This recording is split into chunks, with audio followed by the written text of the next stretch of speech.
Hey friends, இந்த வீடியோவில் நம்ம ஒரு பயனுள்ள தகவல் பற்றி பார்க்க போகிறோம். முடிஞ்சவங்க நிறைய பேருக்கு இந்த இன்ஃபர்மேஷனை ஷேர் பண்ணிவிடுங்க. தமிழ்நாட்டில் 2900க்கும் மேற்பட்ட கோஆப்ரேட்டிவ் பேங்க் அதில் இருக்கக்கூடிய காலி பணியிடங்களை நிரப்புவதற்கு அனைத்து மாவட்டங்களிலும் தற்பொழுது நோட்டிஃபிகேஷன் வெளியிட்டிருக்காங்க. அது மட்டும் இல்லாமல் ஆன்லைன் மூலமாக அப்ளை பண்ணுறதுக்கான ஆப்ஷனும் வந்துருச்சு. ஸோ நீங்கள் எந்த மாவட்டமோ அந்த மாவட்டத்தில் இந்த பதவிக்கு நீங்கள் ஆன்லைன் மூலமாக அப்ளை பண்ணிக்கலாம். ஸோ இதுக்கான டீட்டெயில்ஸ் தான் இந்த வீடியோவில் பார்க்க போகிறோம்.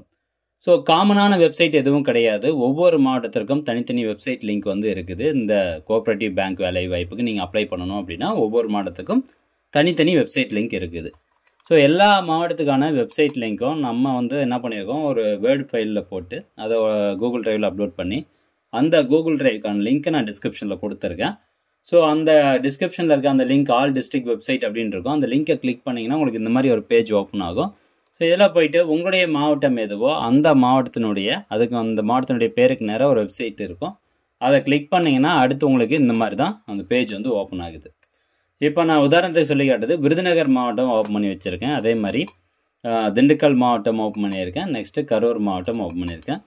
விருதுநகர் மாவட்டத்தில் இங்கே கொடுத்துருக்காங்க பாருங்கள், லிஸ்ட் ஆஃப் கரண்ட் நோட்டிஃபிகேஷன் அப்படின்னு இருக்கும். Notification number 1/2025, 2/2025. இதில் இந்த சென்ட்ரல் கோஆப்ரேட்டிவ் பேங்க் மற்றும் கோஆப்ரேட்டிவ் இன்ஸ்டிடியூஷனில் எந்த மாதிரியான பதவிக்கு வேக்கன்ட் இருக்குது அப்படின்னா அசிஸ்டண்ட், கோஆப்ரேட்டிவ் அசிஸ்டண்ட், அது மட்டும் இல்லாமல் ஜூனியர் அசிஸ்டண்ட், இந்த 2 பதவிக்கு ஒவ்வொரு மாவட்டத்திலையும் ஒவ்வொரு மாதிரியான வேக்கன்சி நம்பர்ஸ் இருக்குது.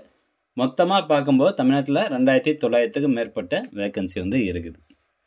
சரி, இந்த நோட்டிஃபிகேஷன் ஓப்பன் பண்ணி பார்க்கணும் அப்படின்னா ரைட் சைடில் பாருங்கள் நோட்டிஃபிகேஷன் அப்படின்னு இருக்கும். இதில் notification for the recruitment of assistant அப்படின்னு போட்டு உங்களுக்கு கொடுத்துருப்பாங்க.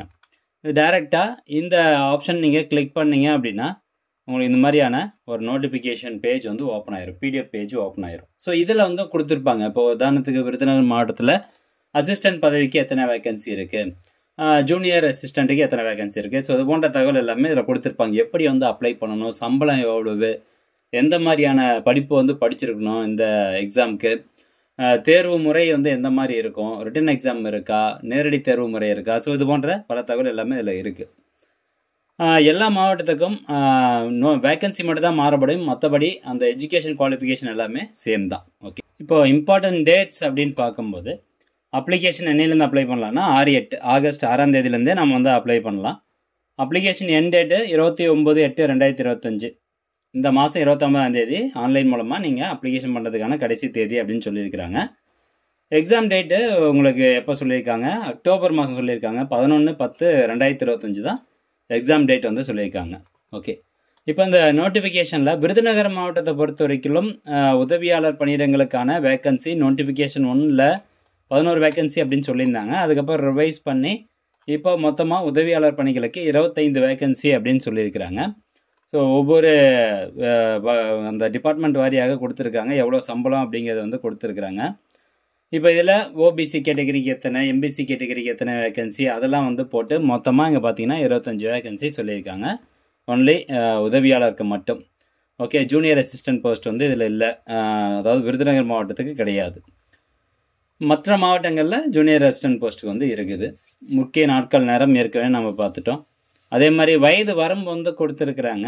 மினிமம் 18 வயசு முடிச்சிருக்கணும். மேக்ஸிமம் ஏஜ் லிமிட் பொறுத்த வரைக்கும் இதர வகுப்பினர், அதாவது ஜென்ரல் கேட்டகரி அல்லது ஓசி கேட்டகரி இருக்காங்க பார்த்தீங்களா, ஸோ அவங்களுக்கு மட்டும் தான் மேக்ஸிமம் ஏஜ் லிமிட் 32 வயது. மீதி எல்லாருக்கும் மேக்ஸிமம் ஏஜ் லிமிட்டே கிடையாது அப்படின்னு சொல்லியிருக்கிறாங்க. இதர வகுப்பில் முன்னாள் இராணுவத்தில் இருந்தீங்கன்னா வயது வரம்பு 50 மேக்ஸிமம். அதே மாதிரி இதர வகுப்பில் மாற்றுத்திறனாளிகளாக இருந்தீங்கன்னா உங்களுக்கான அதிகபட்ச வயது வரம்பு 42 வயசு அப்படின்னு சொல்லியிருக்காங்க. கல்வி தகுதி பொறுத்த வரைக்கும் ஏதேனும் ஒரு பட்டப்படிப்பு, எனி டிகிரி 10+2+3 முறையில் நீங்கள் படிச்சிருக்கணும். அதாவது எனி டிகிரி முடிச்சிருக்கணும் அப்படிங்கிறது தான் சொல்லப்படுது. அது கூடவே கூட்டு பயிற்சியாக கருதப்படும், கீழ்காண்பவை கூட்டுறவு பயிற்சியாக கருதப்படும். எதெல்லாம் கூட்டுறவு பயிற்சியாக கருதப்படும், எந்தெந்த படிப்புலாம் கூட்டுறவு பயிற்சியாக கருதப்படுது அப்படிங்கிறது இதில் சொல்லியிருப்பாங்க. நெக்ஸ்ட்டு விண்ணப்ப கட்டணம் பாருங்கள். இதர வகுப்பு ஜென்ரல் கேட்டகரி மற்றும் இதர வகுப்பை சார்ந்தவங்களுக்கு மட்டும் அப்ளிகேஷன் ஃபீஸ் 500 ரூபா. மற்ற எல்லா கேட்டகரிக்கும் SC, ST, MBC, DC, DNC இவங்க எல்லாருக்குமே 250 ரூபா தான் விண்ணப்ப கட்டணம். ஆன்லைன் மூலமாக மட்டும்தான் அப்ளை பண்ணணும். அதுக்கான வெப்சைட் லிங்க்கும் இருக்குது.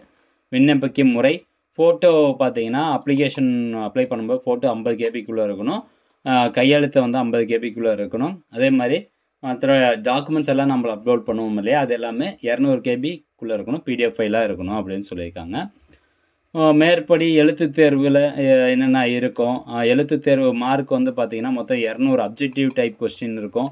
மார்க் டோட்டலாக 170 மார்க்கு அப்படின்னு சொல்லியிருக்கிறாங்க. 3 மணி நேரம் எக்ஸாம் வந்து நடக்கும்.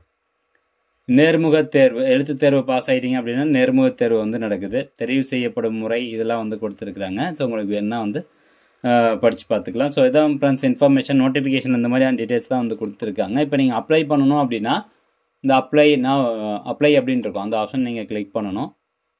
அதை கிளிக் பண்ணதும் பேசிக் டீட்டெயில்ஸ் தான், தமிழ் ப்ளஸ் இங்கிலீஷ் ரெண்டுலேயுமே வந்து இருக்கும். அதே மாதிரி எக்ஸாமுக்கான கொஸ்டின் பார்த்தீங்கன்னா உங்களுக்கு தமிழ் ப்ளஸ் இங்கிலீஷ் ரெண்டுலேயுமே வந்து இருக்கும். இதில் பேசிக் டீட்டெயில்ஸ் மட்டும் தான் கேட்டிருப்பாங்க. அது எல்லாத்தையும் நீங்கள் அப்டேட் பண்ணிவிட்டு கீழே நீங்கள் படித்தது அந்த 10th details, +2 details, UG degree வந்து என்ன படிச்சிருக்கீங்க அப்படிங்கிறது எல்லாமே நீங்கள் வந்து கொடுத்துட்டு அதுக்கப்புறம் ஃபைனலாக உங்களுடையக்கான அட்ரஸ் எல்லாமே கொடுத்துட்டு இந்த நெக்ஸ்ட்டு டாக்குமெண்ட்ஸ் எல்லாமே அப்லோட் பண்ணணும். ஃபோட்டோ, அதுக்கப்புறம் நீங்கள் படித்ததுக்கான அந்த என்ன டிகிரி வரைக்கும் படிச்சிருக்கீங்களோ அதுக்கான டாக்குமெண்ட்ஸ் அப்லோட் பண்ண சொல்லும். அதெல்லாம் அப்லோட் பண்ணிவிட்டு கேப்சா என்டர் பண்ணிட்டு டிக்ளரேஷன் செலக்ட் பண்ணிட்டு சப்மிட் கொடுத்தீங்கன்னா பேமெண்ட் பேஜுக்குள்ளே போய்ட்டு அங்கே போய்ட்டு உங்களுக்கான அப்ளிகேஷன் ஃபீஸ் எவ்வளோ அதை நீங்கள் ஃபீஸ் பே பண்ணிட்டீங்கன்னா அவ்வளோதான், முடிஞ்சது. அப்ளிகேஷன் ஃபார்ம் சப்மிட் ஆயிடுச்சு. ஸோ அதுக்கப்புறமா உங்களுக்கு எக்ஸாம் வந்து ஆல் டிக்கெட் வரும். 29ஆம் தேதிக்கு அப்புறம் ஆல் டிக்கெட் வரும். 11ஆம் தேதி எக்ஸாம் கண்டக்ட் பண்ணுவாங்க. ஓகே ஃப்ரெண்ட்ஸ், யாரெல்லாம் வந்து இந்த கூட்டுறவு வேலைவாய்ப்புக்கு வெயிட் பண்ணிட்டு இருந்தீங்களோ அவங்களுக்கு எல்லாருக்கும் இது ஒரு மகிழ்ச்சியான செய்தியாக இருக்கும். எல்லோரும் நல்லா ப்ரிப்பேர் பண்ணுங்கள். மீண்டும் அடுத்த ஒரு நல்ல பதிவில் சந்திக்கலாம். நன்றி, வணக்கம்.